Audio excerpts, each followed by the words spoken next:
Ladies and gentlemen, you are watching Concert Junkies, Rob and John. Oh yeah. And we're live.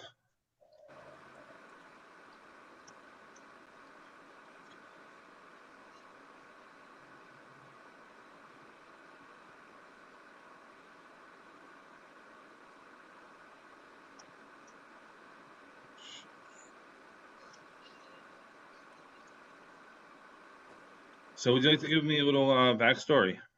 How you started? Mandy? Well, that was for you, actually. Oh, it's for me. Okay. Yeah. I'm Raven from Raven Black. How did I start? Just something I've wanted to do since I was little. You know, I've been singing and dancing and doing that kind of stuff probably since age 4. Just a dream, and try to do it in my early 20s, but it's a tough place for a female in rock and in the punk scene or metal scene. So, in my 20s, it was just very difficult. Everybody just didn't take you seriously. So, of course, I went and did adulting stuff and went to college and went and got a job and kind of did that for, 25, 26 years of my life. And then when I was turning 40, I had that, I do a lot of bucket lists for myself, like short term and long term. But when I turned 40, I was like, pretty unhappy with my life.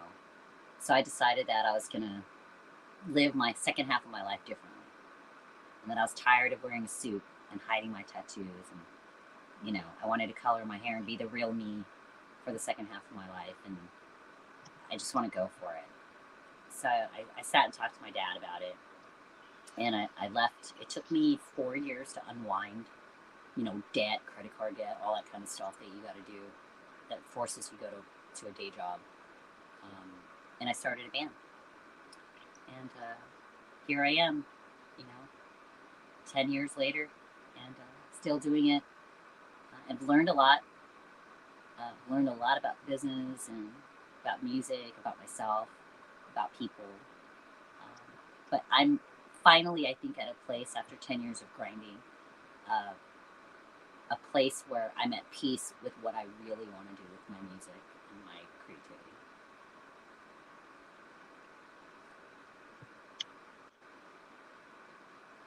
So what would you like to leave as your legacy as a person, not musically?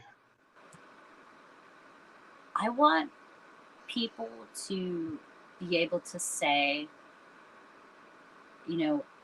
I met her, or I spoke with her once, or I've talked to her, and she left an imprint, of love. I think the key word is love, and that along with that word to encompass everything around that is hope, acceptance, care, kindness, all that, encouragement, all those things. It's just under the umbrella of love. Like everyone that meets me or talks to me, I just want them to feel a lot of love, like genuine love for people, and helping people. That's a legacy. I always say it. I just choose the platform of music and art and writing, like my comic book, and all of that is to send this underlying message, of loving yourself and loving people, like loving life. And that's it.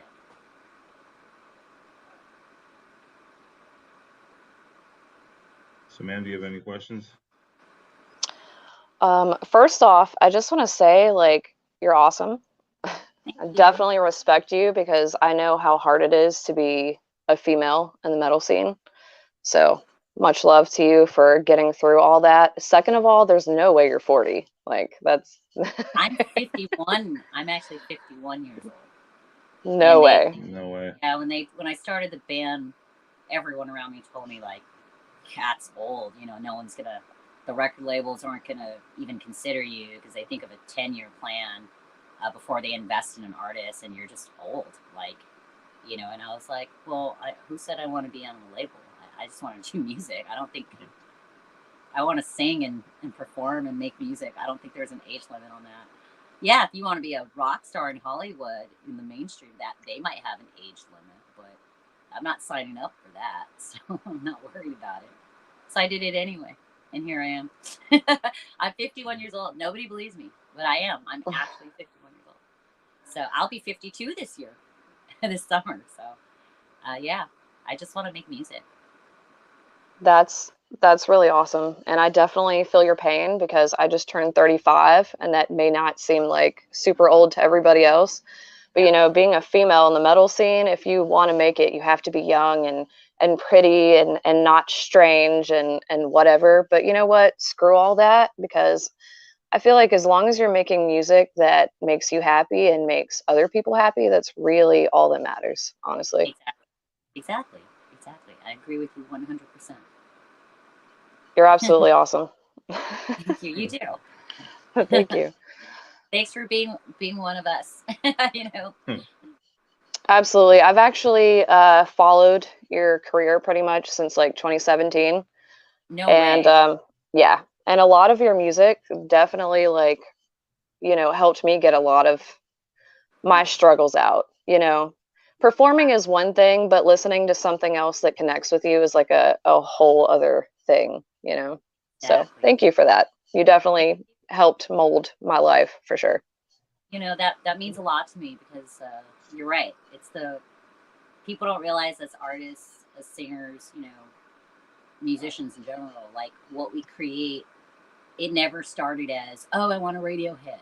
You know, oh, I want to get signed. It never started that way. It always started with, I want to connect my message to someone, to the listener. I want someone to love what, and when they hear the song, or I want them to connect to it and love it, you know, and it does something to them, it moves them. And that's where it starts. And so hearing that, especially from a female, because like you said, the industry likes to, you know, sell the female front thing as, you know, sexualized, or oh, she's hot, or oh, she's the hottest new thing, or it's very capitalistic. And that's part of the reason why I don't ever do a lot of skin. I have no problem with, you know, dressing up sexy and looking hot for the night. I'm a girl, you know, I want to look pretty, and I want to feel beautiful and sexy, but I also know there's a time and place for that. So if I want to be beautiful and sexy, I'll dress up and I'll go out to dinner and go out with my friends and my husband. If I want to do music, I'm going to focus on the artistry of the song, the music, whatever song, whatever message is being delivered through that song is what I'm going to give a visual of. And that's why I do the doll and, you know, all these different things and props, because I believe, you know, the sexualization takes away from the meaning of the song. It takes away from the visual. You know, you don't watch a war movie and they've got, you know, bright bunnies floating around the scene. No, you see war and carnage and bombs and destruction. Yeah, so you want that mood, and I feel the same way, because everything I do, whether it's a shirt design or the album cover, or, you know, the stage props, or every single part of it, what I'm wearing, what my makeup looks like, it's all about the song, about the lyrics, about the message.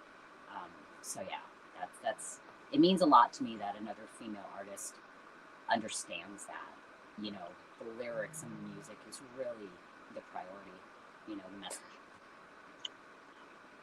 All right, speaking about music, what song defines you? What song defines me?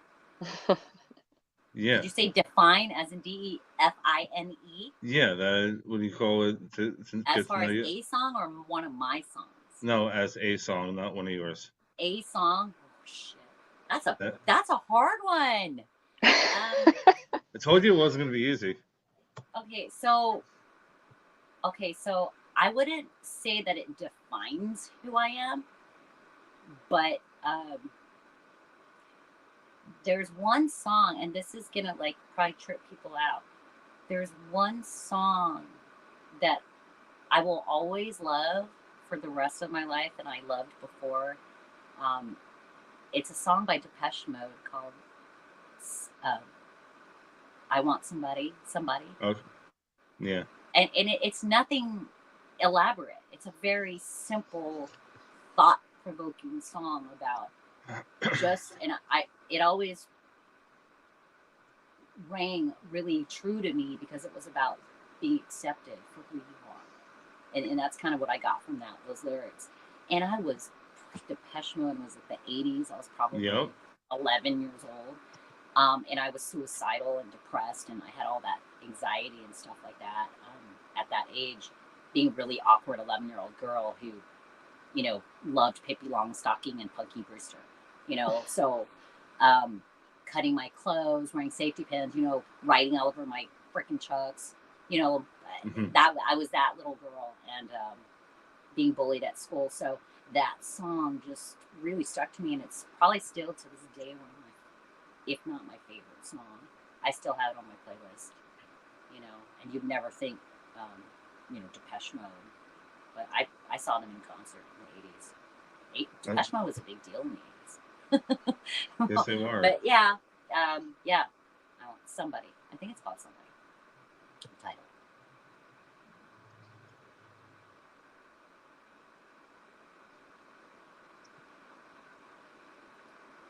Hi, Angela and Aaron. They're commenting. Yay. I'm popping everything up. So I'm going to ask you the same question, MJ. That's hard. I'd probably have to say Bad Reputation by Joan Jett. Like, I feel like my entire life I've just been the person that doesn't like to follow rules, the person that people talk about, because I grew up in a small town where being gay wasn't cool and being in a band wasn't cool. And if you didn't listen to country music, then, nobody listened to you. So I'd have to say Bad Reputation. I was always kind of the black sheep that everybody thought was weird and, whatever. But gossip creates legends, I always say. That's a good song. Yeah. I'll answer my own question. I would probably have to say Corn Blind. Say that again? I would probably have to say Corn Blind.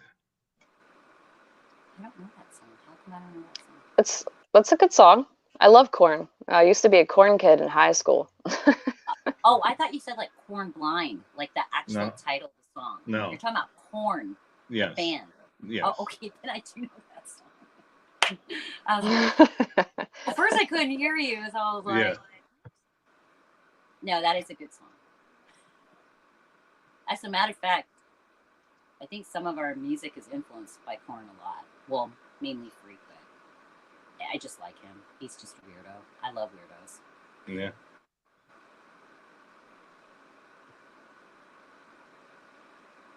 So if you could pick your own bill, who would you want on it at this moment? Right this second, I really want to go out with Avatar. Okay. I really want to go out with Slipknot.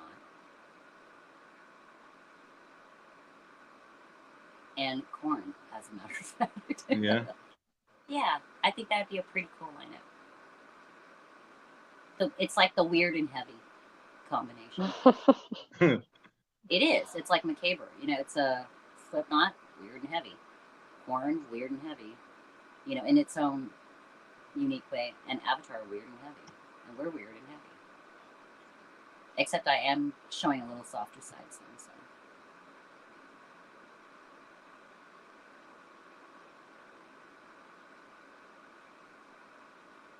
So how long did it take you guys to do the video for 13? Because it's all animated. 4 months. 4 months because of just the back and forth of editing. Like, there's phases to it. There's like script, storyboard, sketch, storyboard, animation, and then colorization, and then final edit, and then like the mastering of it. And to match the music with it's. I mean, I didn't do it personally, but I worked with the animators with it, But yeah, 4 months was grueling, but it was fun.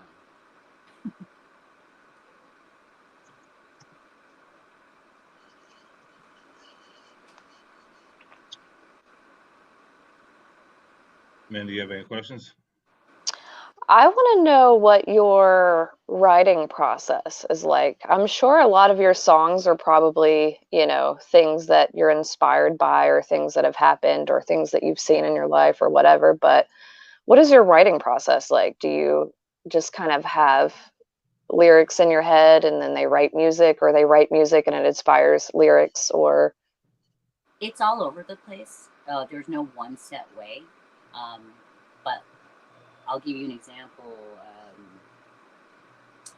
I woke up 2 days ago from dead sleep, and I was singing a pre-chorus in my head. So, and of course I was sleepy and groggy, so I'm like, oh. So I turned around like, oh, I gotta go back to sleep, And I was like, and it kept ringing in my head, this pre-chorus hook, and I was like, God damn it, I need to get up because it's really good, and I'm not gonna remember it, later. So I better just get up right now and just get up. So I got up, sat up right on my bed, and here goes my iPhone in the dark, my eyes closed, and I got to the voice memos and clicked record and whispered. And now that I play it back, I can barely hear myself, but I can still hear the hook and I can still hear the melody. So I'm like, yes. So of course, I have that. So now I've got handy dandy headphones and gonna turn it all the way up and try to re-sing what I can hear on this whisper. So that's one that will be on the next album for sure. And then, but I don't have the music to it yet. I just have the melody. So I have to find the chords and the music. And of course, an hour later, I woke up and I went to the studio. And bear in mind, I don't play any instruments, but I got on the keyboard, turned the power button on, and it was like 001 classical piano. Okay, that sounds good. 001. And then I was like looking at the keys, like I don't know what I'm doing, but let me see. So I was like, these two keys look cool. And I was like, okay. Like common sense tells me to the right one would be up the scale. Okay. Okay. That sounds good. I'm like, all right. Next thing you know, I wrote a piano arrangement, just very, very super dumbed down. But the thing is, if you listen to it now on my iPhone, it's extremely dumb. Dumb piano, like beginner's first touch of a keyboard. But what you're not hearing is what's in my head between those chords, like where I'm sitting there going, like that's the missing piece. So I'm going to have somebody who actually plays an instrument, Muppet, listen to that, and it'll inspire him to do something that he knows what he's doing. And then I'll sing I'll sing over it. But like lyrics, sometimes I call it throwing up. It's like when you have to projectile throw up and you can't hold it in, you're like, woo, and it just all comes out, everything out of you. So that's, most of my songs are thrown up because of a trigger. This one that I'm looking at right here in front of me, one of the rejects' father passed away last week, and he's a good friend of mine. We've become really close and over the years, and I, kind of was there just by text as his father was in the hospital, and just kind of being there for him. And I lost my dad recently, so just understanding what he's going through. It all came back to me with my dad like a tidal wave. I just got bombarded with emotion, and as soon as I hung up with him, I wrote a song about death. Immediately right then and there, I went from talking to him to notes, and I threw up an entire song. So like you were saying, it just triggers. A lot of the time I have lyrics before music, with the melody in mind. I can hear the music in my head. So, and then I just need musicians to actually interpret my you know, like they have to interpret. These are my instruments, my voice. So I'll say like, you know, like dun, dun, or I'll go you know, like that's how I, and I feel like I hear this like you know, like that's how I write the music part, and they have to mimic what I'm doing. So yeah, it's not easy working with me as a musician in a band.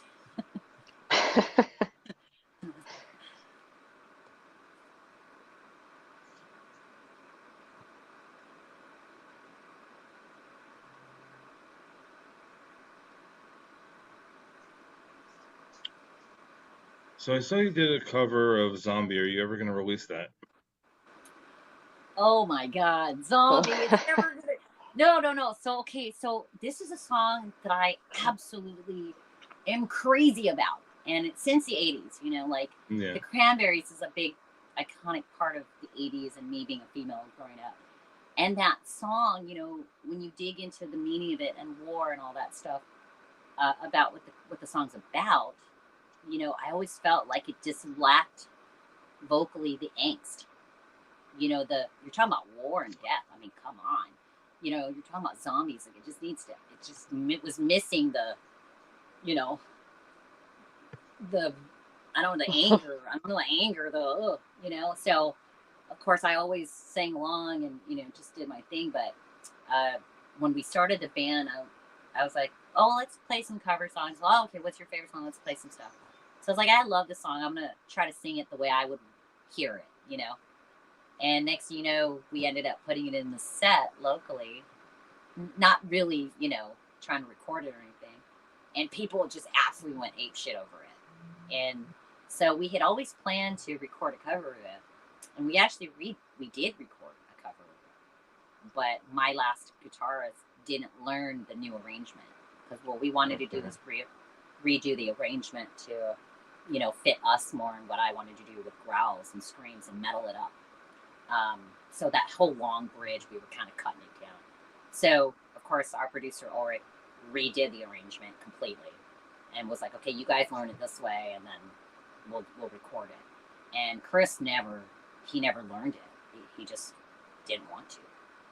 And then next thing you know, Bad Wolves comes out with it, and then she dies. And I was like, and then Chris was like, we should have recorded. And I was like, what? Oh, because you want to capitalize on it? No.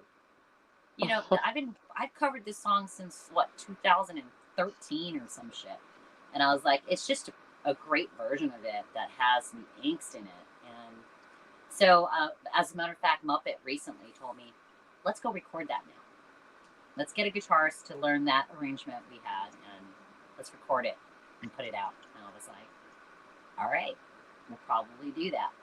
Is there any song that you won't touch vocally as a cover? So I will never cover a song that I don't feel I've done justice to. And justice meaning it's not that whether I sing it better or perform it better, it's that I deliver it in my own unique way, my twist on it, without ruining it. Does that make sense?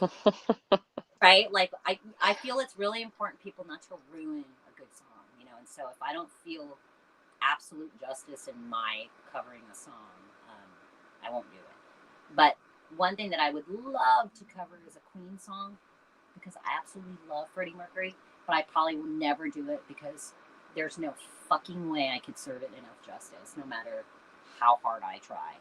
It's Freddie Mercury's voice, and you know, it's too magical, it's too legendary. I can't touch it. So that's something I will never touch, even though I would love to.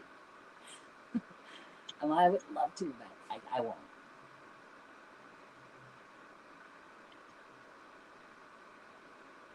MJ, I'll ask you the same question. Oh, that's a hard one. I mean, I'd have to agree with her. I used to be in a cover band, and the rule kind of was, you know, if if it sucks, you know, be real with yourself. Don't, you know, it's like she said, you don't want to mess up songs that you absolutely loved. And a lot of times you want to cover songs that mean something to you and that, you know, are some of your favorite songs, but those are usually the ones you don't cover because you don't want to ruin them for Exactly. yourself, Exactly. you know? So I totally get that. Definitely. And you know, I've got kind of a grovelly mid-range voice, so you know, I'm not really going to try to cover Mariah Carey or you know, Whitney Oh, Houston come on.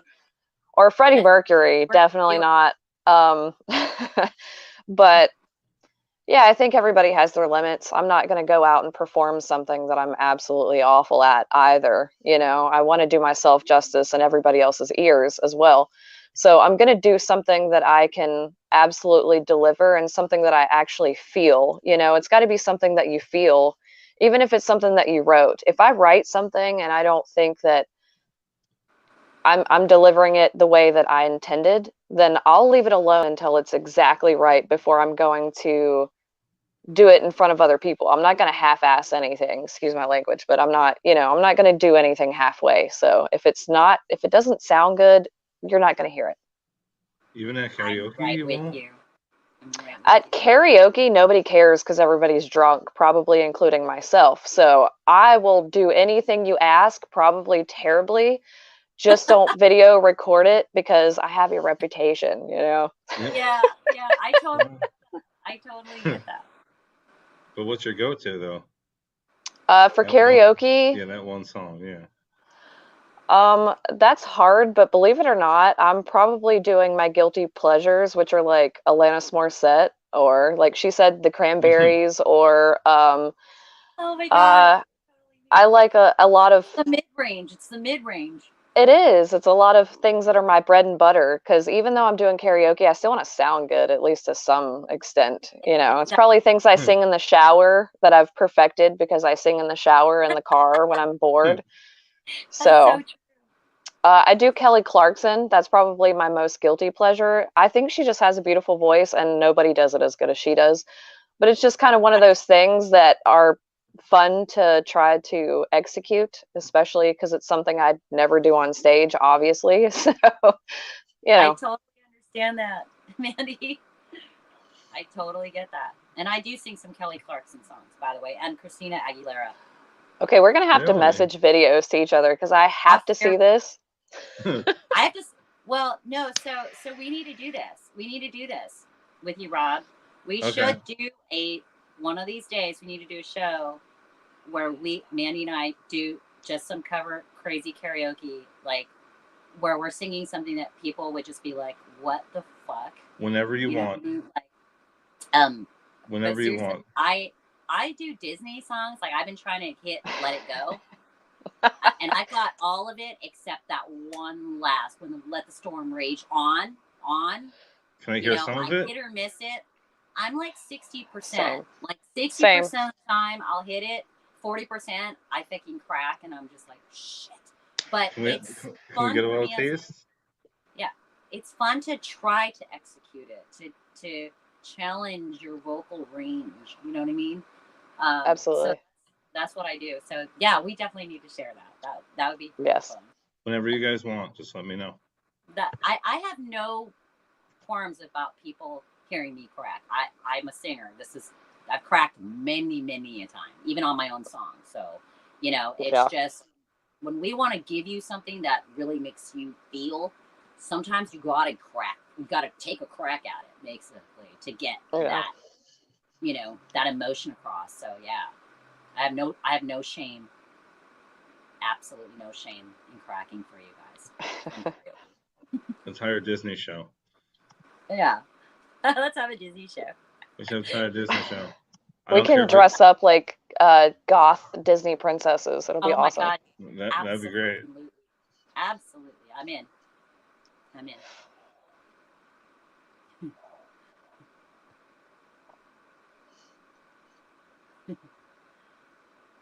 But All yeah, right. Alanis Morissette's one of my favorite go-tos too. Does that I make sense? figured Fun. I figured we had a lot of things in common in that, right? Actually, I used to be in a band called Murder Maiden, and a lot of my character was kind of based on your music a little bit. I don't know, like the way that your music made me feel is how I dressed myself. I don't know if that makes Oh, any no, it sense, does but make like, sense. yeah. I So gotta see. You gotta share with me pictures and videos and stuff. I would love to see that. absolutely, I'll message you after this, and we'll Cool. share embarrassing things. We're friends now. I don't have a lot Absolutely. of I don't have a lot of female friends. They don't get me. I feel the same way, and I don't even know if they don't get me or if I don't get them so much as, it's like I've always been one of the guys because, well, I'm sure you understand that. So like it's hard to communicate with women in a lot of ways because I'm around men so much that I communicate like a man at this point. I kind of think like a man sometimes, you kind of have to on your toes. So like I don't really have a lot of women friends either, especially musicians that. It's hard. It's hard. Well, and with female musicians, it's very Competitive a lot I, of times, I find. yeah. I look at it as they come from whatever walks of life they come from. That they must have been uh, violated a lot as far as trust issues with other Yes. female. There's an I don't like to use the word insecurity because it almost sounds like I'm saying they're jealous of me, but I don't think that's it. Because they're very talented, they're very beautiful. So the jealousy card and that insecurity card I don't believe is the reason. I think it's more of the trust, that females, it's so hard for us in this business Yes. that, you Do just you don't feel? know who really cares for your success, who's really rooting for you. And I think that's the main thing. And for me, until you get to know me, like I'm, I'm always like, dude, you're the pretty one, you're the hot one. I don't care. Like I'm the weird, funky, weird one, and I'm a Same. tomboy. I don't care about shit like that. And I'll wear no makeup, and I'll just wear a wife beater and some freaking sweats, and like, like I'll walk barefoot. Like the uglier and grosser I can look to make you understand that that's not what I'm about. Like I think you have a great voice, and I want to see you succeed. And hell yeah, I'm glad you're the hottest chick of the month. Like go for it. That's your thing. Preach. Yeah, like Preach. I'm all about really lifting, and I know a lot of artists say that, oh, we want to lift women, but it's all fake saying, it's all fake statements. It's, I actually genuinely want to see artists, not just women, but artists really Yes. succeed in what they love to do. You know what I mean? So like that, and Yes. it's just, I don't know how to break that barrier because I've gone on tour with a few females and they're just not nice. And I don't think it's because they don't like me because they don't know me, but I think it's because they just come from a Scared. place where they're scared and fear of, well, she's, she's just going to copy me or try to make me look bad or get more attention. Yes. Do It's you a think? competitive thing, but I'm like, no, forget all that bullshit. Change your mindset. I'm here to have Yes. fun with you and celebrate that we're fucking here playing music. You know what I mean? Let's have fun. Don't worry about Yes. bullshit. That's bullshit. Who fucking cares? Do you feel? And Do you feel it's more of the mean girl aspect? no, because a lot of the females, they're not necessarily mean girls. I think they've been bullied. They've been through a lot of shit. So I agree.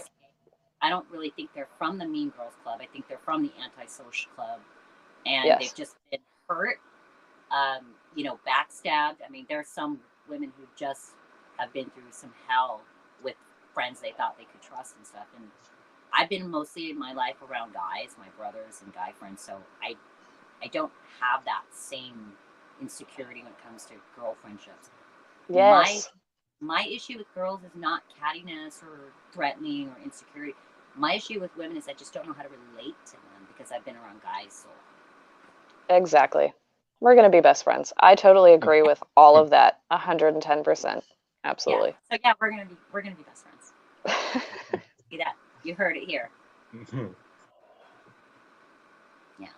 And I cherish my female friends that I do have because I don't have very many. So when I do meet another female who gets my situation and understands and relates, you know, we're friends for life.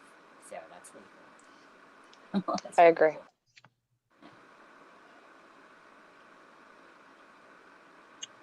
So I normally do this in every episode. I'm gonna let you guys flip it on me. You can ask me anything.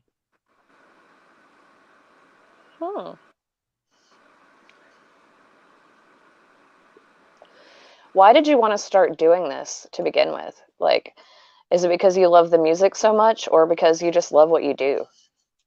A little bit of A and B. I used to run home every day to watch Matt Pinfield on MTV and literally fight my brother for the remote because he's older. You know, little brother antics. Yeah, I was hooked to music. I mean, I was literally. I don't know if I was watching I don't know if I was watching VH1 or one of the MTV show. I mean, awards. I was like, I wanted to do that. Like that's something that I was like, I have to do this at some point. That's awesome. Yeah, I think that's awesome. Yeah, I mean, everything started at a karaoke bar of me starting this, and it's just 4 years later, I'm here. So like, It's really cool. I know that it's. I mean, I only know a little bit of like the whole YouTubing and podcasting world. Got a little bit of information on it because I was going to do a Twitch channel, you know, okay, that kind of thing. During quarantine, you know, during the yeah. whole first year, I actually was going to do a karaoke, quarantine karaoke. Yes. I would be where I would be but it's all the things that you would never see me do, right? So just learning a little bit about like Streamlabs and all this stuff, like I was overwhelmed. It's actually pretty easy. Yeah, and Teach so us. I will. That's like commendable that you've been doing it for 4 years, and I know it's not easy, and especially the startup of it, where you're just starting to build subscribers and stuff like that. So I'm still on the low scale. I'm at like 666 at the moment. Yes. You almost want to freeze it, right? You should just stop. Yeah, I would love to, but now is it so? So wait, did you land on 666 because the rejects recently all joined and subscribed to you? That's perfect. Like, please say yes. That's perfect. I want to know that just for my own so. itself. I just woke up the other morning and it was at 666. I was jumping up and down. Well, you That's know, awesome. I was sharing the event, so I'm you know, most of the rejects, they know me. I don't have to say it. Obviously, if I send you to or I share an event, it's because I back it up 100%. You know what I mean? I appreciate that. Yeah, so they already know. I very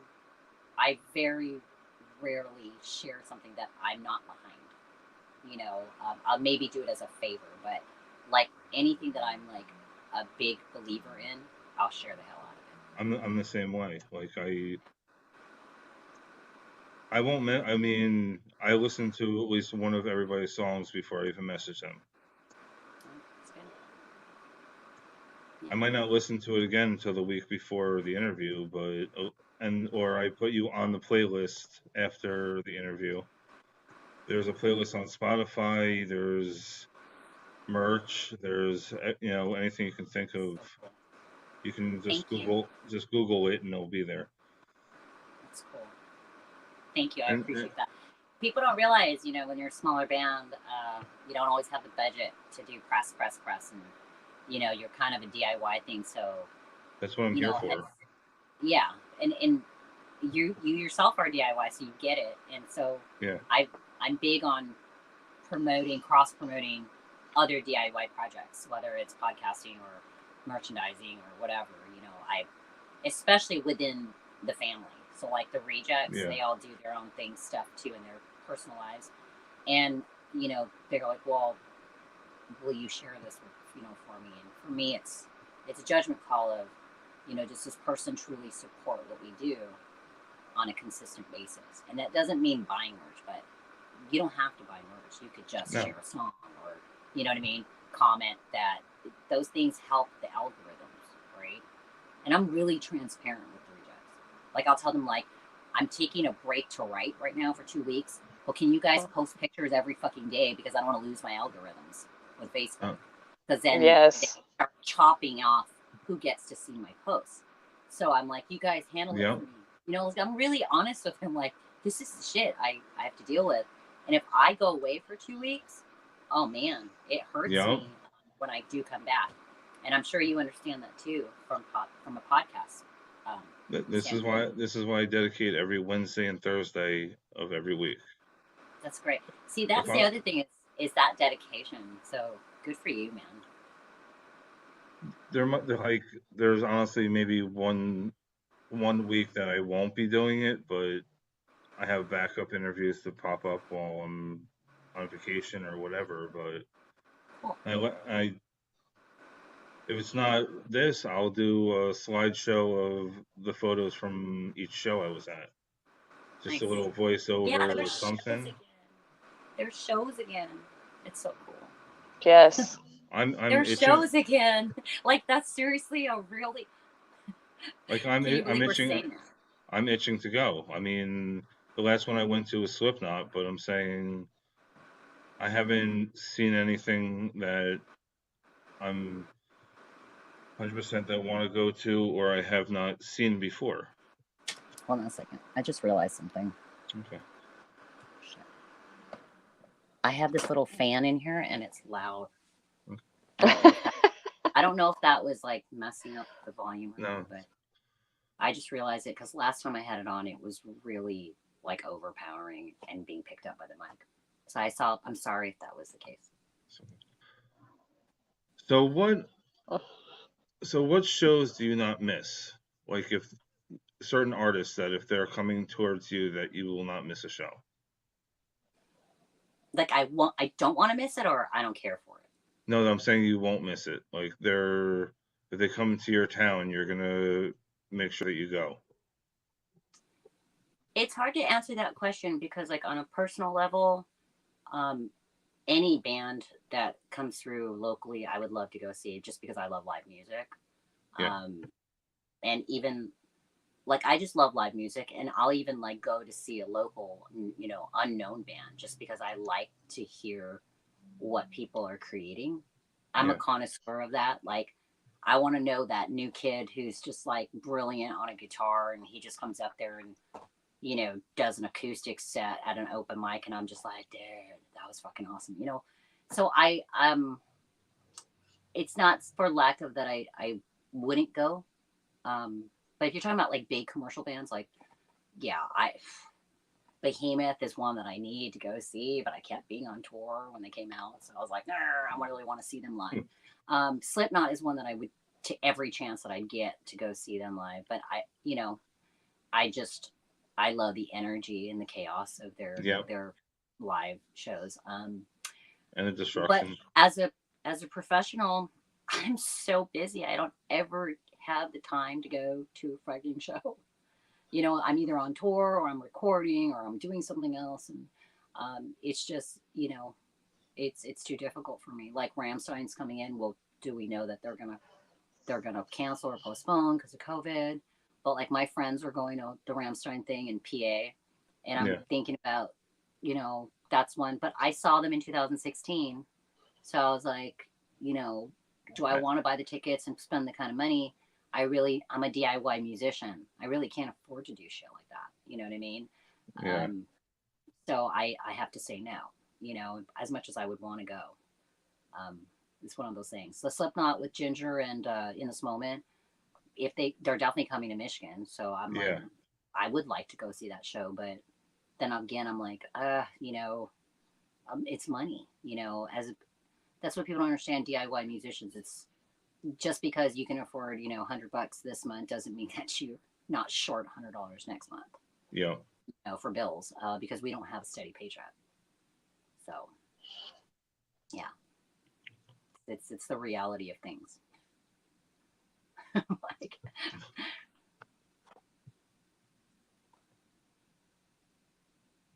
So, what is the best part about being a musician and the worst?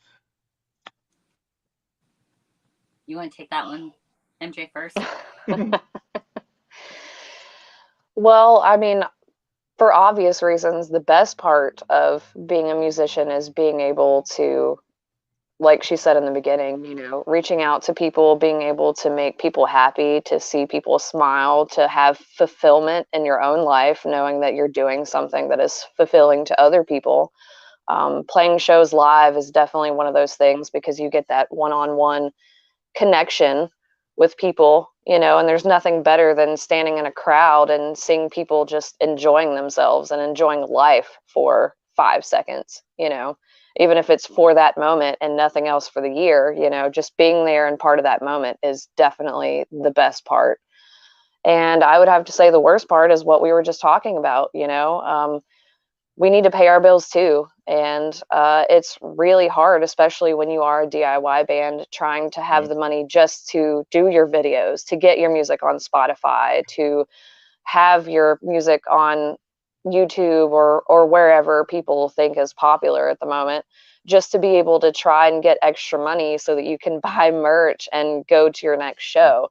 So that's why they call us struggling musicians, because we really are struggling. We're not struggling with our lifestyles or who we are as people, but we're struggling to make ends meet so that we can continue on just to do this as our career.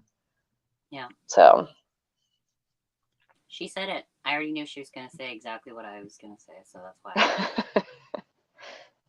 But no, like, I mean, a perfect example of that right now is, like, I just did 2 job interviews in the last 2 days for a remote day job, because my thing is, so I always preach about you make your life the way you want it, and I'm sure you both can relate to this is, and Muppet and I were sitting going, it's the new year, there's no more unemployment for the gig workers, PUA is over with, we've got so much in savings, like we need to go find new income because we're not touring. Touring's a huge way of making money, playing shows and stuff, but we're not doing that this year. We're writing the album. So how are we going to afford to fly to LA to record this next album? So it's like, well, I got to hustle. I got to create merch. Well, where does the money come from to order the merch to sell to your band? Right. So it's always this whole vicious circle. So I was like, well, and he's like, I think we should just give up music. Maybe we need a break and we'll come back to it in a couple of years. Let's just go get day jobs and focus on, paying our bills and having a roof over our head and take a moment and just write. And then I was sitting there going, but I'm such a fighter, I'm such a dreamer and a fighter. And I'm like, and with my dad passing, I was like, I sat down and I was bawling my eyes out. And I was going, Dad, what do I do? And you're not here for me to talk to you about it. And I broke down, and then I was like, I don't need him here. He's here. He's always here. Yeah. And there's no fucking way my dad would tell me to give up music. And then, of course, a couple hours later, after our chat, Muppet comes in the room and goes, yeah, because I had just done a live feed, I think. And he came back and he goes, yeah, you can't quit music. You're too goddamn good at this. You genuinely love your people and they love you, and you can't end this. This journey is too beautiful to cease. You know what I mean? And I was like, there's no fucking way. I'm going to let adulting in life ruin my dream. You know what I mean? Like, I just have to work hard. And I said, who says I have to quit music just to pay the bills? Who says I have to do one or the other? Why don't I do both? It's more work. It's hard, but you know what?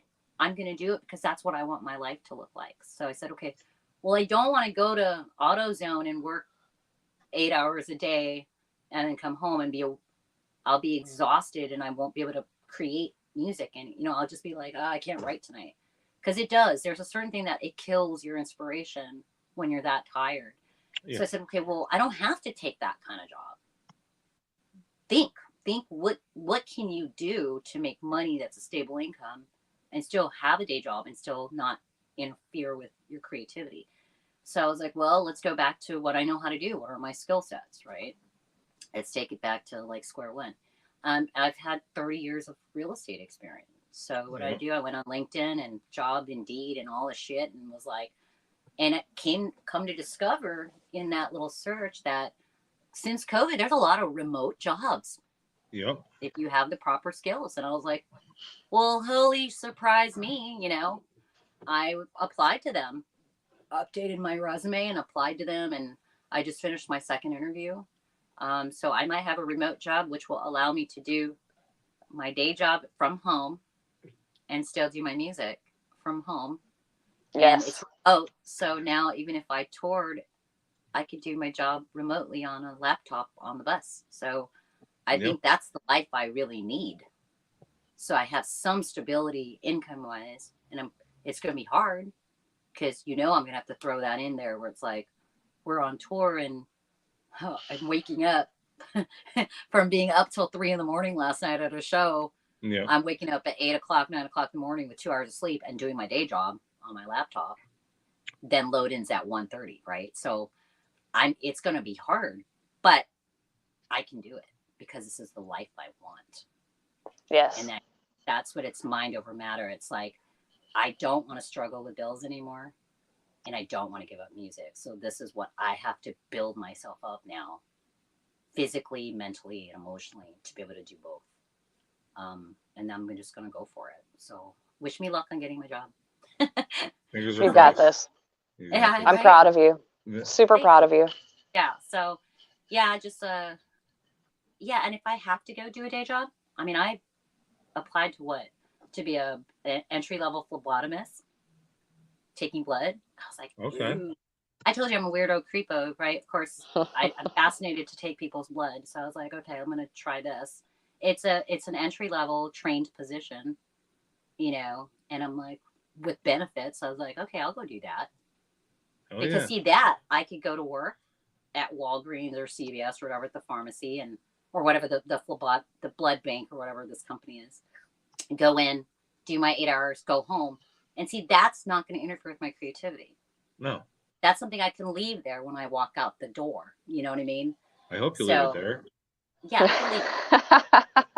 We definitely want to leave the blood there, right? But I said, but how cool is that if somebody comes in and because I live in Michigan, so like we have a lot of big time rejects in Michigan, and they come into the blood bank and they're like, "Dude, Raven's pulling blood out of me." Like, fuck yeah, you're a reject? Hell yeah, here. I'll use the baby needle, or whatever. I don't know, but that's the thing is I definitely am just like everyone else.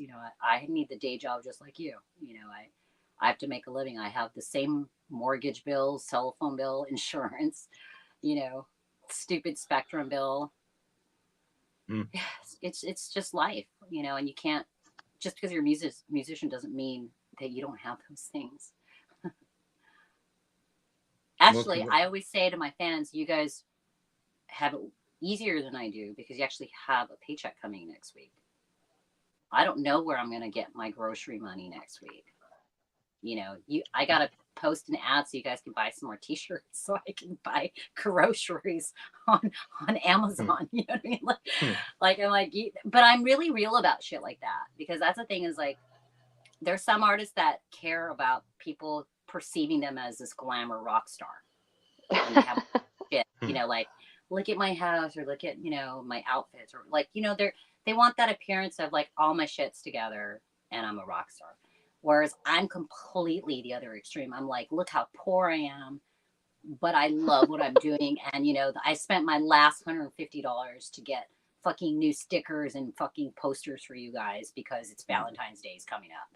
And I want to send a fucking autograph poster to everybody. Or so, but because I know, and I'm not going to bullshit. Even though I'm not making a ton of money on that poster or whatever I'm doing at the moment, it's still my creation and it's still me feeding my creativity outlet that I need as an artist. It's keeping me present in your life so you don't forget about me. It's also giving you love and a gift that you will remember and cherish. And it's still working, even though it's not working. Yes. I get but it. there's no bullshit behind it. You know what I mean? It's like my job is to keep connections with you. However I decide to do it. Yeah.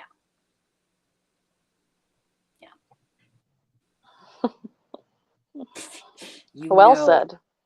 you know exactly what I'm talking about.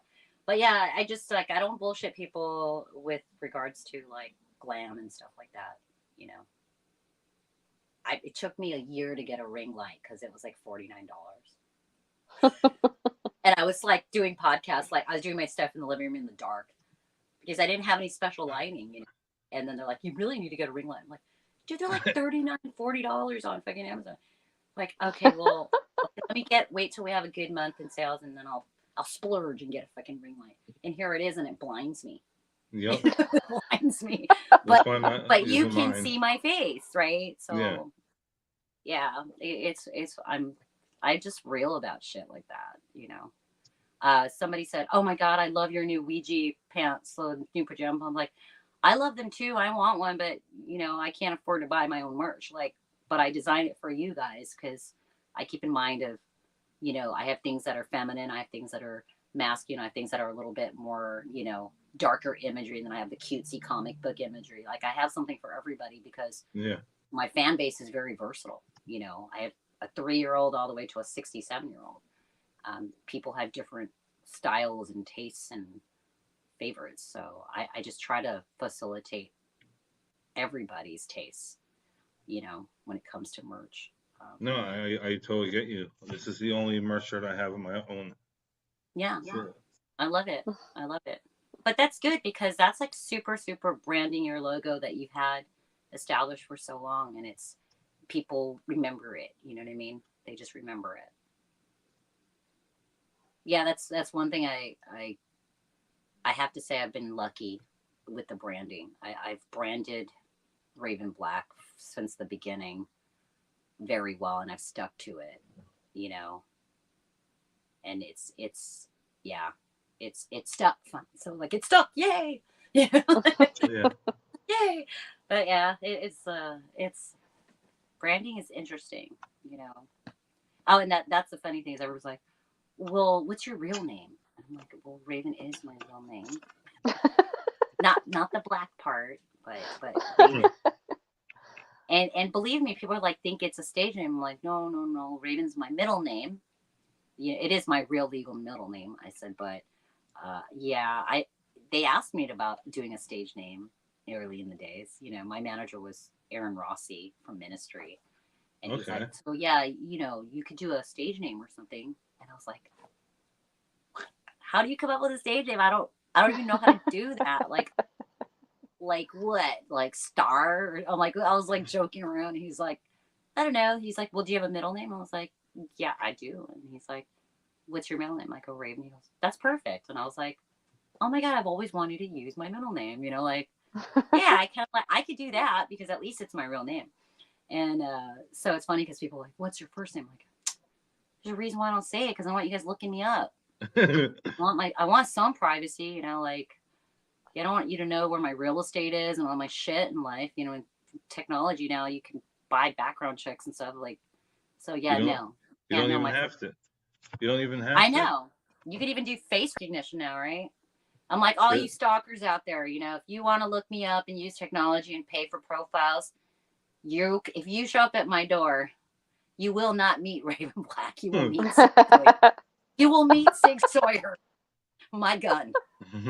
That's it. It's pretty simple.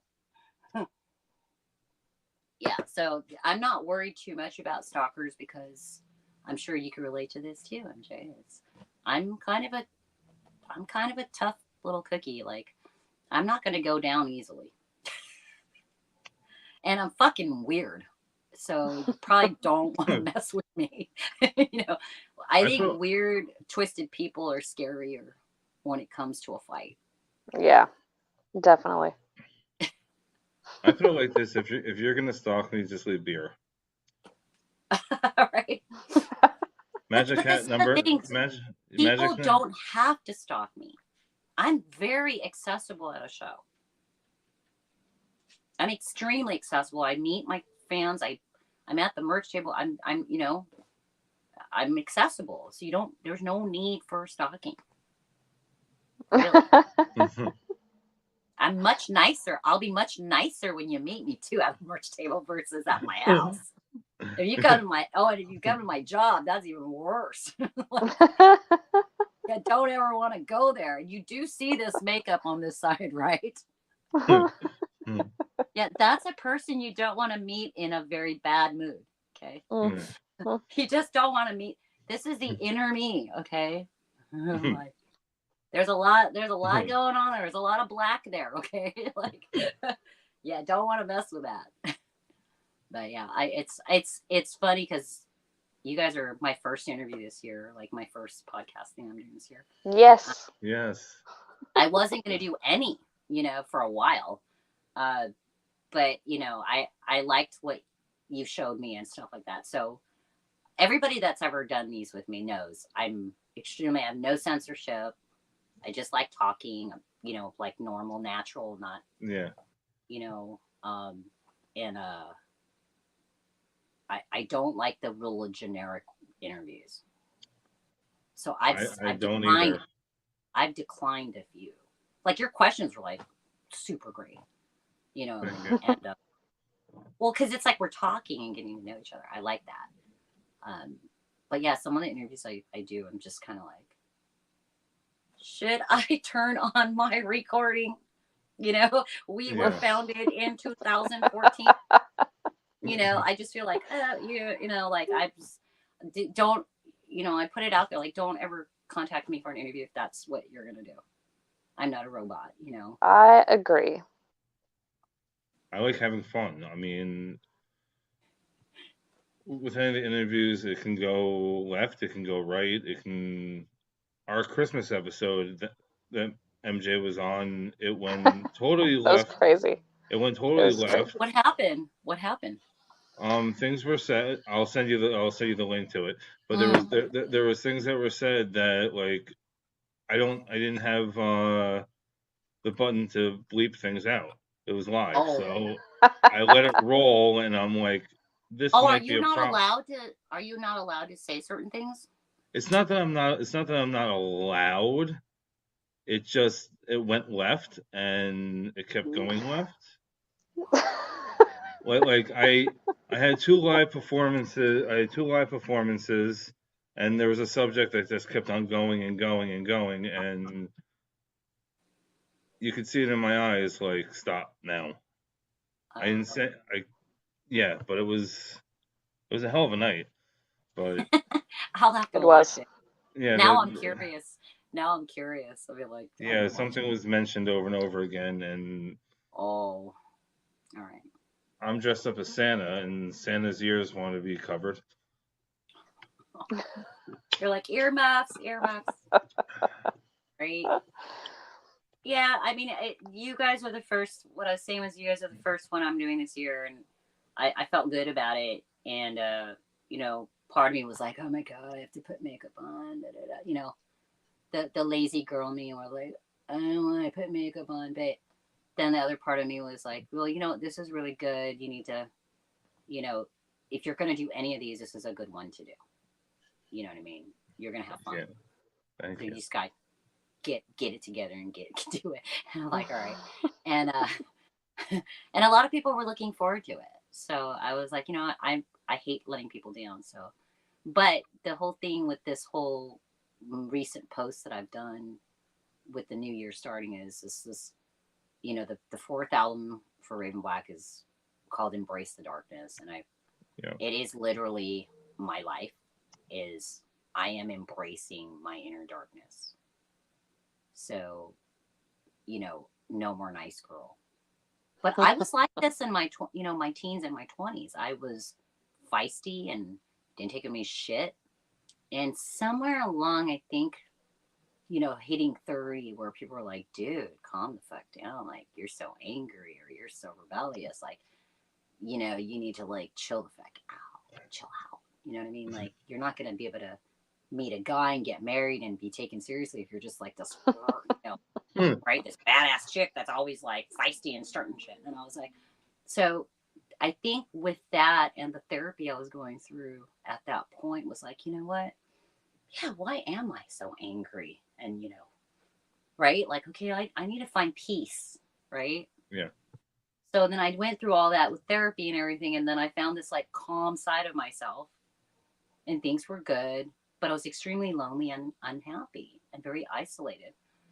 And then I was like, okay, so I've got a great job. I've got money. I've got a house. I've got a car. I've got everything. And I have nobody to share it with. And I come home alone. And what's the point of having money and success and everything with no one to share it with? And I have no friends. I don't, you know, like I don't get it. So no, money does not solve anything. No, you it know? doesn't. I helped a lot of people. People used me. I didn't know who my real friends were. And I was just like, okay, this sucks. So I've been on this side now, you know, and so I go back down here. It goes towards my 40s where I was like, okay, what am I going to do different? I've got everything's together, but I hate my life. I hate going in this job with a suit every day, covering my tattoos. You know, I'm just so miserable. So I went to therapy again, you know, this is years later. And I was like, and this is going to sound funny. It was Steve Jobs' speech at Stanford. Remember, it was all over YouTube and everything. It was everywhere.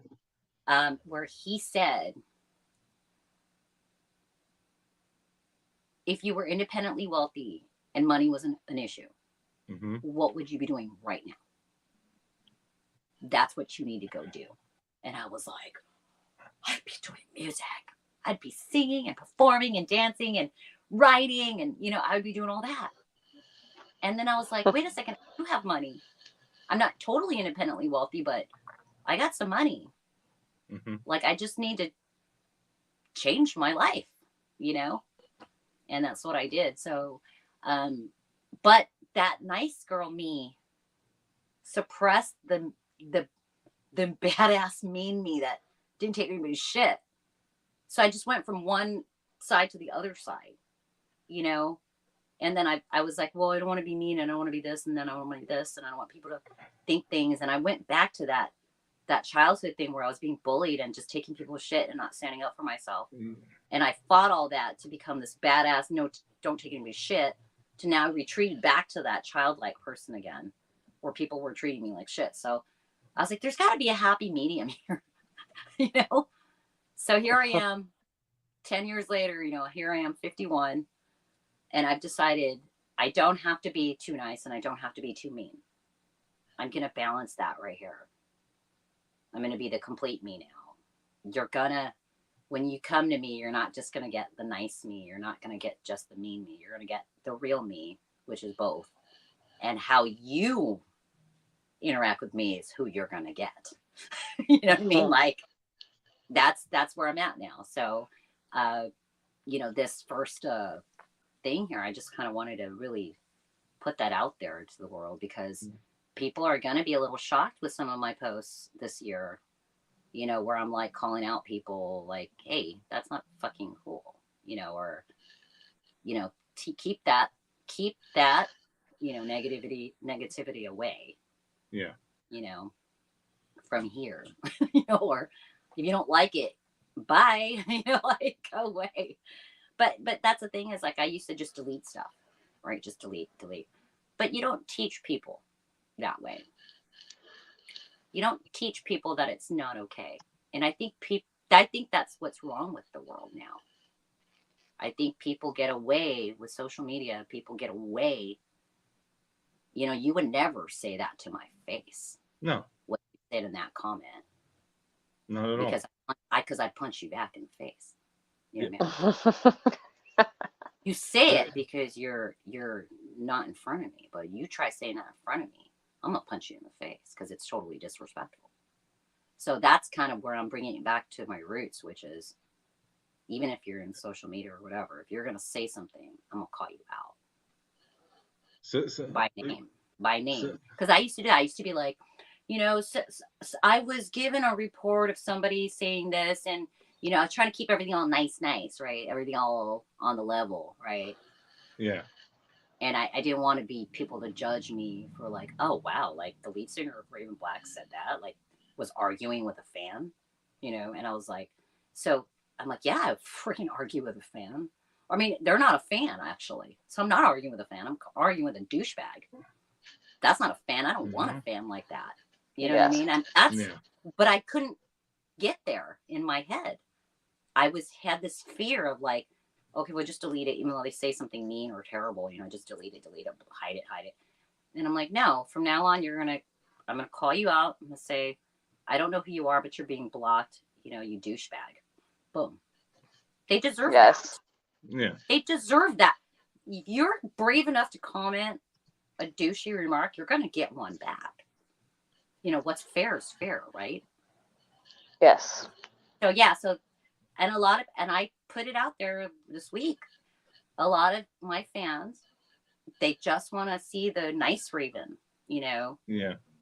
the one that turns the other cheek and just takes it, and I'm sorry, but that show's over because it's really and emotionally, and I got to take care of myself. I got to protect myself, and I can't keep taking abuse from the public so that you have this perfect vision of me, because I am not perfect, nor did I ever promise you I would be.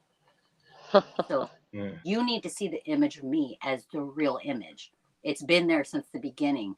There are two sides of me. I have a very mean side and a very nice side. And and makes that duality is who I am. And it's okay if you don't like that, then don't follow me anymore. You know what I mean? If you can't accept me for the true me, then you're not really a fan. So I finally got brave enough to say that I'm going to be the real me now. That's awesome. It really is. And I'm okay. If I lose 100% of my fans, which is I know is not going to happen, I'll accept that because at least I'm really being me. I think you've gained fans because of that, not the other way around. And honestly, that's one of the reasons why I'm a fan. I love your music, but honestly, the things that you stand for and the fact that you are so real inspires musicians as well as fans. And your peers are also your fans because of who you are and that you're not afraid to be that person. So I commend you for that. You know the pressure of that. I do. I absolutely do. Everybody's telling you who you should be, who they want you to be, what they'd like to see you be, but nobody takes the time to find out who you actually are and why you do the things that you do. And that's what makes you so unique and why the real people are going to see that. And sometimes that's not record labels and that's not the people who are going to give you lots of money, but it is people who will stick by you for life and want to see you succeed in your career and your life because you're such a great human being in general. And that's basically where I came to. I came to the decision of being a human being. And I'm okay with never, ever making it big. I'm okay with never being on a label. I'm okay with never, ever having any of that. I'm definitely happier just being myself. The fantastic thing, though, is that you're actually succeeding in doing so, in saying, screw what everybody wants. I don't want a label. I don't want popularity. I don't want these things. I want to make good music. But here you are standing toe to toe with people that starting out, you probably never would have imagined you'd be on stage with. And now you're one of them. And you didn't conform to what people wanted you to do. And that's a lot more badass than conforming and making it big, being who they said they wanted you to be. So Correct. Well, I mean, that's what I basically fought with for the last 2 years is what they wanted me to be. And, how lame, things of the nature of well, this is why you're never going to make it because you don't get it and you refuse to. What you do isn't marketable. What you do is a niche. What you do is for the weirdos. They're never going to make you big. And I was like, have you ever thought about what I want? Have you ever asked me if I wanted to be big? You know what I mean? I absolutely do. It's like, have you ever asked me, you think I want to be as big as Metallica or, Miley Cyrus or Lady? I'm like, I've never wanted that because their lives.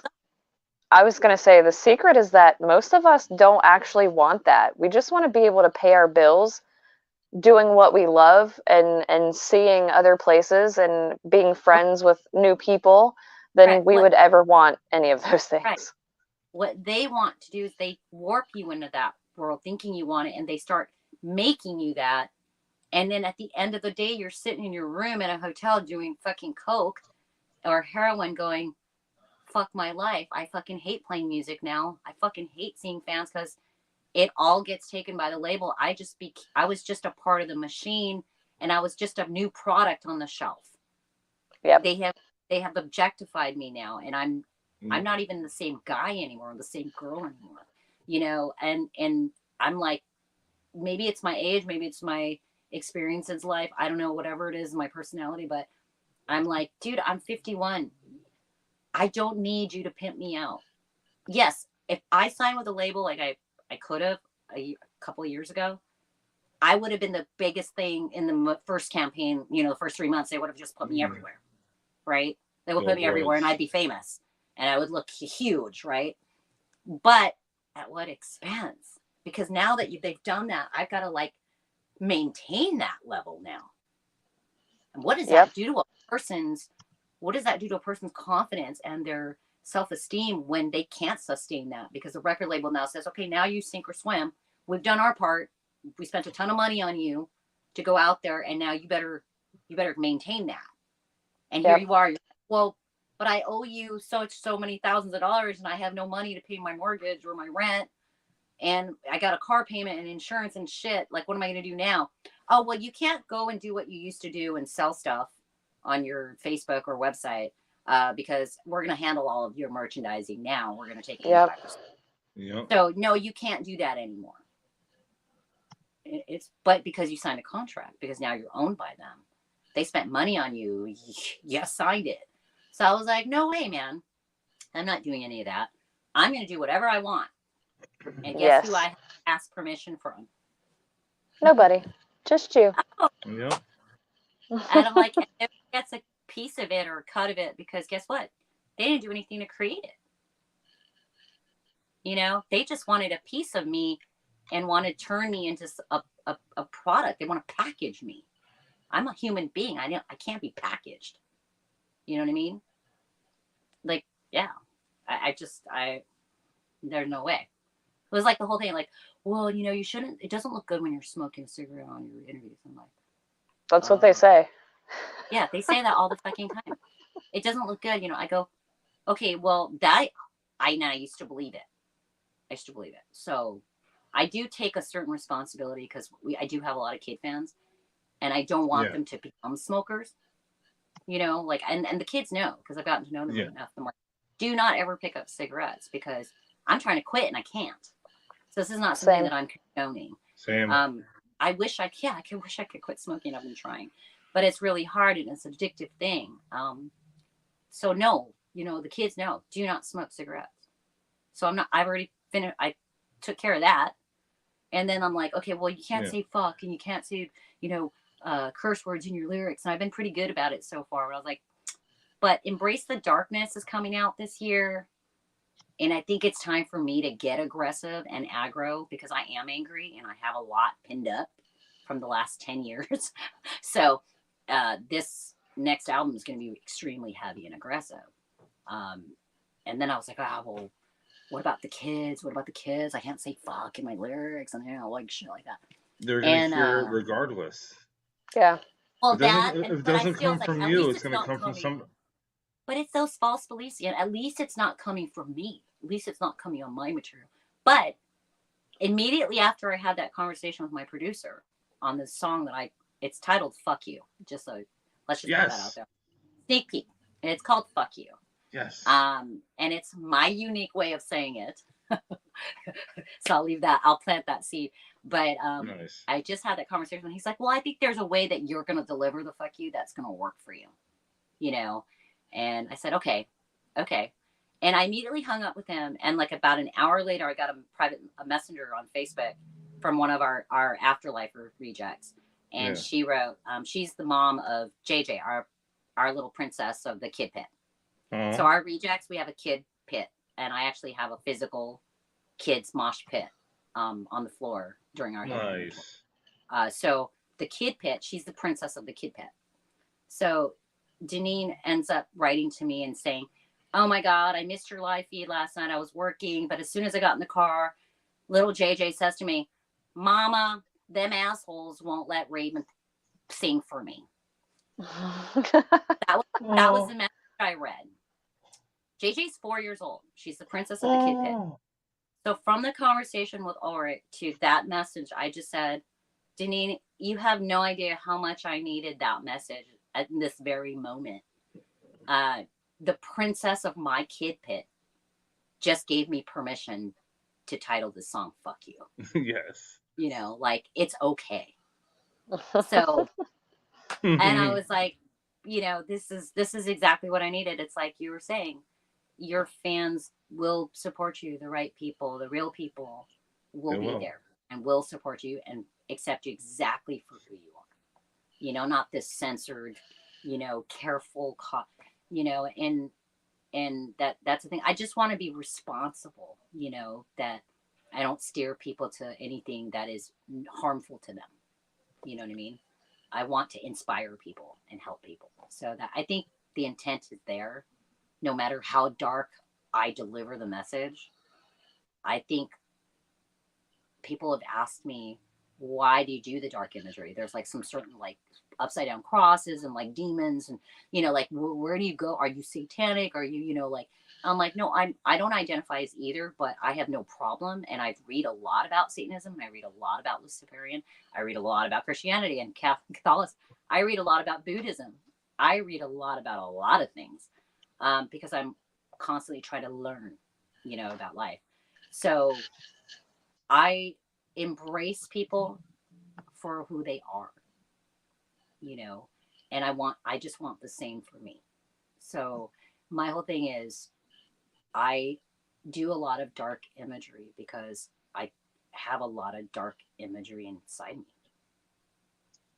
you know, and that's what's coming out. And if it scares people, I, you know, I'm sorry, but I also think that people who get the dark imagery and go to the dark place with me are the ones that need the most help. So Yes. instead of me helping, you know, people who don't need the help, that are up here in the happy place, they don't need my help. But the people who are in the darkest, deepest depths of their own hell and their own psychosis or their own addiction or their own depression, that's where I have to go to truly give my hand out to them to help them. So Absolutely. That's why I need to express the dark side of me, to connect in that realm. You know what I mean? That deep water. You know, no one's drowning in the shallow. The people that are truly drowning are in the deep waters. I have to swim out to the deep waters to reach them. So I agree. Yeah. So Absolutely. That is the start of it. And it started with you guys. So I really appreciated it. You guys reaching out to me. I mean, super fun. Human connection. I love that Mandy's on this call too. So that's like awesome. You're awesome. It was really great to actually get to, you know, see inside your head for a second, because being a musician, most people only see, you know, what you're allowed to show them. And so, you know, Robert, thank you for that, being one of those people that is kind of a vehicle for us to be able to, you know, show people who we really are. Because, you know, when we're doing music videos and things like that, it's all, like she said, the glitz and the glamour and whatever we have to do to try and sell our music or catch people's eyes so they'll actually listen to what we're doing, especially as women. But, you know, this has been great. It's been good to be able to see who you really are. So thank you for coming out and, you know, showing people that. Yeah, and you too. I've made a new friend. I've made two new friends now, which is awesome.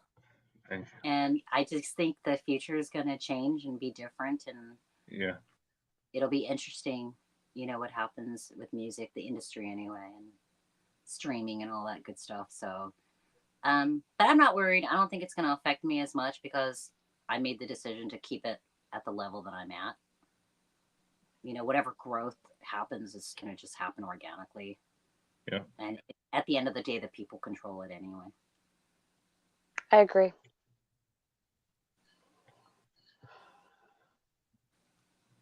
Yep. So what would you like to promote at this time? For the pre-order of Raven's Diary, is that what you're saying? Yep. It is going live at 11:55 p.m. on the 31st. Pre-order of Raven's Diary, the first debut White album. The softer, darker side of me. Awesome. Can't wait. I'm going to sing and push a bunch of white keys and black keys on a keyboard. Yes. But yeah, I'm nervous, as you know, MJ. Whenever you share a new side of music of yourself, it's nerve-wracking and scary, and but hopefully I'll scare you guys too. So it's just going to be different from Raven Black, the Dark Metal Carnival. So I'm hoping that people love it. Definitely very They will. personal. I think they will. The more personal you get, the more they're going to love you for you, for sure. It's scary, It's scary. It's Scary. so vulnerable. It's just so vulnerable. But scary is good sometimes. It is. It is. Well, I'm fearless, but I'm still scared. And it's really because I don't want to let everybody down. You know what I mean? That's the fear. The fear isn't me putting it out there or anything and being vulnerable and showing myself. The fear is in letting people down. That's what it is for me. I think it's going to be, honestly, I think it's probably going to be killer. The pressure.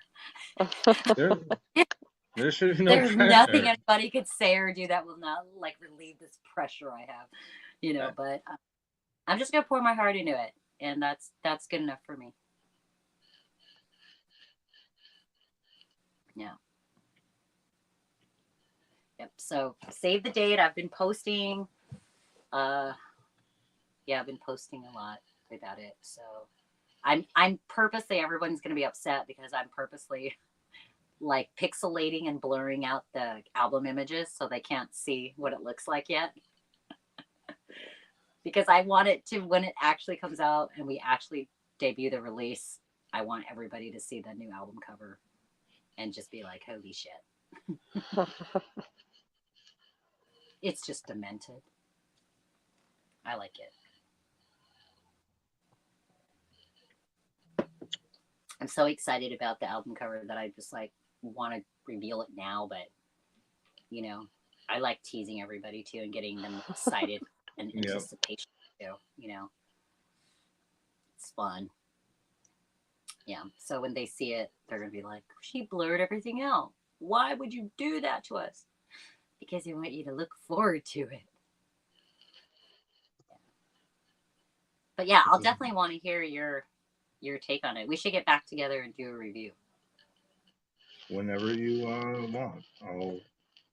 Yeah, I am 7 songs in now, but more on the lyric.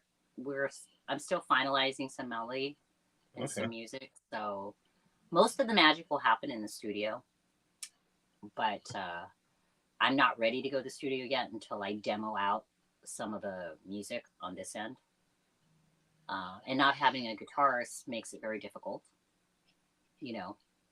and having to choose a guitarist to come in and just kind of lay down my ideas is difficult because they want to work with me. They want to be the guitarist and they want to share their music. And it's like, no, I just need you to come in and play what I told you to play so I can hear it. Yeah. The way I want to hear it. But I need a studio musician guitarist rather than a actual guitarist. And that's really, it's hard. And I don't want to get people's false hopes up and stuff like that.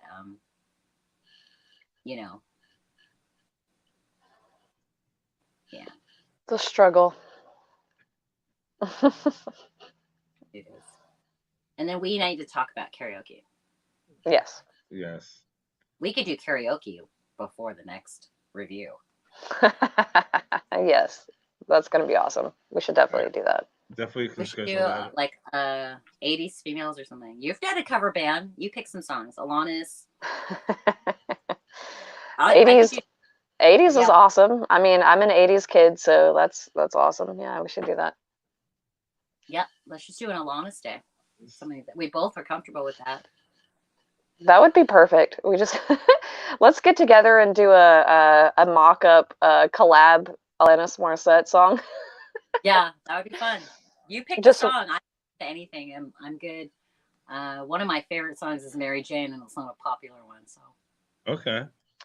Speaking about it's a good one. Speaking of Alanis, I was supposed to see her twice. One was on my birthday, that got canceled. When Boo. this year. No, well, this year or last year, that one got canceled. Boo. I think that's kind of ironic that every time I try to go see her, I can't. Isn't it ironic? Yes, it is. That's her 10,000 song, ironic. Yeah, I really wanted to see Alanis Morissette this year because she was on tour with Garbage, and Garbage is like one of my Yeah. favorite bands. So like Yeah.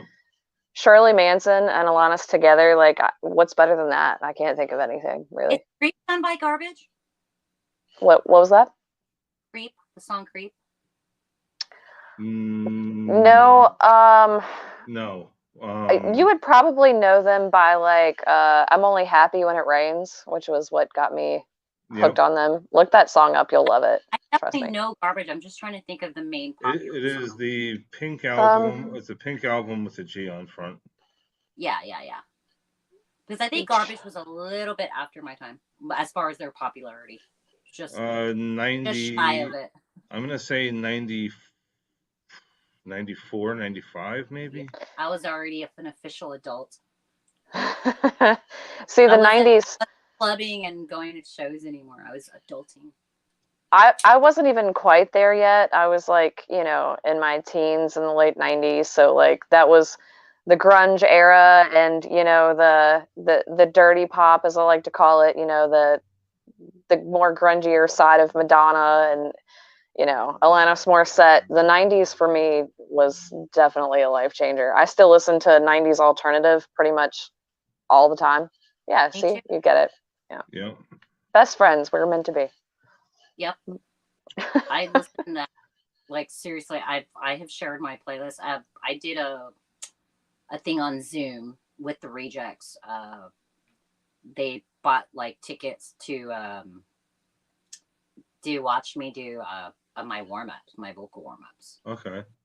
So I have not the scaly part, not where I do scales, but that's just boring to watch. But I did I do a playlist which hits all of my different ranges. And I chose a very eclectic playlist. And they were just like, wow, Dixie Chicks, Josh Groban, like some of my I love all of that, honestly. Yeah, those are my warm-ups for going through all of my different vocal ranges and techniques. So I did that live for them on the iPad in a Zoom session. Nice. And obviously it helped me raise money to pay my bills. I think it's hilarious when you're dark, so to speak, or you do dark music, because I do metal as well. People automatically assume that's all you listen to, and it's like, no, that's what I perform. I would rather perform that more than anything else, but that's definitely not what I listen to. I'm not in the car like listening to death metal, I'm listening to something I can sing along to. But that's also funny because being like, I think if I was a guitarist or a drummer or something like that, my playlist would be different. But even Muppet listens to some singer-songwriter shit, some classical shit. Absolutely. He loves folk music, like European folk music. But yeah, like I have my black metal playlist, Yes. Dark black metal, like Norwegian black metal. I have a friend that's really into it and shares a lot of music with me. And then I have my death metal hardcore stuff that it's just like I'm working out or I'm like in this intense mode. Yeah. But like generally my warm-up playlist is just about vocal exercising. So I've got the country in there for twang, and nasal. Yeah. I've got an Avril Lavigne pop song. Yes. And is it Nobody's Home? Nobody's Home. She hits Yep. this nasal that it no matter what, if I sing along to that, my nasal just goes whoop, right, clicks right in, and I'm like, okay, that's the song that I'm going to use whenever I want to, keep my nasal, high range head voice, intact. Mm-hmm. Because it's about chops, it's just like any athlete, or you just got to keep those muscles, I guess, maintained. But Josh Groban is like my tenor, alto, vibrato, all that. Jason Mraz is my singer-songwriter, mid-range. Yes. I love Jason Mraz. Me too. And then, yeah. So see, we are besties. I'm telling you, everything that you're saying, I'm like, I swear, I'm like just a little bit younger version. Other mother. Right? Yeah, maybe. Are you my mom? I've never had any sisters, so that's pretty cool. That is awesome. I have a sister, but I feel like I have more in common with you than I do my actual sister. So. We do have a lot in common, though. That's really cool. I've never. I mean, I have. So I was telling even my best friends, I have like literally 10 female friends. That's it. Like super. Like I'm talking about like close best friends that. They're going to be like wiping my ass in the hospital bed when it's my time to go. That's what I'm talking about. I have a lot of female friends that are great friends, but I'm talking about like the ones that will, like I said, wipe my ass when I die. So there some of them are from childhood, from my youth. Some of them are in the current range, and then some of them are just like newer best friends that I've had. But they're they're the people I call and cry to, Yeah. So they know who they are, so it's like I said, once I have my friends that I trust and I know I could confide in, that they're basically my friends for life. So same here. I'm a lifer as well. Ride or die, loyal to the core. Thelma and Louise, man, let's do this. That's right. We're doing it. Yeah, exactly. But that's cool. I mean, we'll talk more because I want to know more. I'm sure when her and I talk one-on-one, there's like more that's going to come out from like what we've experienced and shit. But yeah, it's very different because my friends can't relate on that level, being the performer. So this is really cool. Thanks for introducing me to her. No problem. And you know what? I believe it or not, it sounds silly, but I've longed for an artist's best friend. Me too. And honestly, I've had a couple of them, and they've all kind of stabbed me in the back. Those girls that you were talking about who have trust issues because, other girls and or guys have kind of, screwed people over. Like, I don't have a lot of musician friends. I have a lot of friends, but I don't have musician friends that I feel like, there's a handful of people that I confide in for advice, or people that aren't trying to use your name, or people that just want to genuinely talk to you and say good morning. I don't have a lot of those either. So it's really nice, and you can kind of tell when people are real. I can tell just your vibe and your aura from here. We're across the country from one another, but I feel like I get you already because you are who you are, and I see that. So I appreciate it. I do too. I'm like, yeah, that's really cool. I need more friends. I got to a point in my life where I accepted not having a lot of friends. You know what I mean? Like, I'm good. But, especially most recently, my most recent newer best friends, I sat down. There was one day that I cried, and I was like, and I'm not much of a crier, like I cry maybe once every few years. So like I literally got choked up and cried because I was like kind of just spilling to them all the stress I was going through during the pandemic and stuff, and the reality of my life, and they were like, and I said, and just think, I didn't have you guys, like, yeah, my childhood friends cannot relate to anything that I'm going through. So even though they're there and they love me and they support me, it just doesn't have, it's not the same support that I need. It's not the support I need. And I said, but so my current best friends, they were like, they understand what I'm going through and they've seen me go through it. You know, they were there with me as I went through it. So like they were able to be there for me in a different way. And I started crying and I said, you know, can you imagine if I didn't have you guys? I would just be going through this alone. You know, even though I have friends from childhood also, I'd just be just holding all of this alone, carrying this entire weight by myself. And I said, and I just love you guys and appreciate you so much. So I got all choked up and started crying. And then they were like, oh, you know, and I was like, you know, I need this in my life. I actually do need friends, you know. So yeah, they know who they are. They're gonna call me after this, and they're gonna be like, "Oh, I know you were talking about me," and I'm like, "I know." I was like, and they're gonna make me laugh and give me shit over it, which is awesome. I have friends that give me shit and tell me like, you know, when I'm being stupid and stuff like that, and I need that. You know, it's a happy balance. It is. So yeah. So definitely, please message me and your phone number and all that good stuff. We need Absolutely. Where do you live? I live in Virginia, where there's nothing but cows. Well, I live in Michigan, so you're not that far away from me. Not too far, actually. Not too far. One of my really good friends lives in Virginia, so really, if I go visit her, then we'll all have to get together. Absolutely. I'll buy you lunch. Yes. I'm a foodie. I love food. Me too. Okay, we have to do this now. So last question of the night. What do you want to tell your fans? You want to go first, MJ?